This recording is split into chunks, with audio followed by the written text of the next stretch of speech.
Стамілася. Не, гэта не капрыз. Маленькой просто хочется гуляться.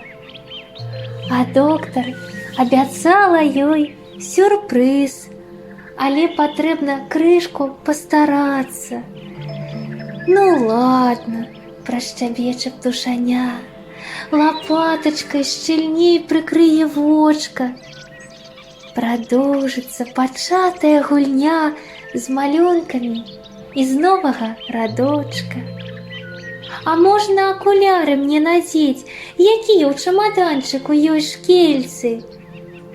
А мне хапае побач пасядзець, и спокойней становится на сердце. Поволі наближается чарга, звенит на ушко светлая надея. Сюрприз себе не вымусю чакать, маленькая со мной цукерки делить. Про смуток мой не ведае, але посланая сюды не выпадкова. И мне теперь не страшно, что далей, что Бог пошле, усё принять готово.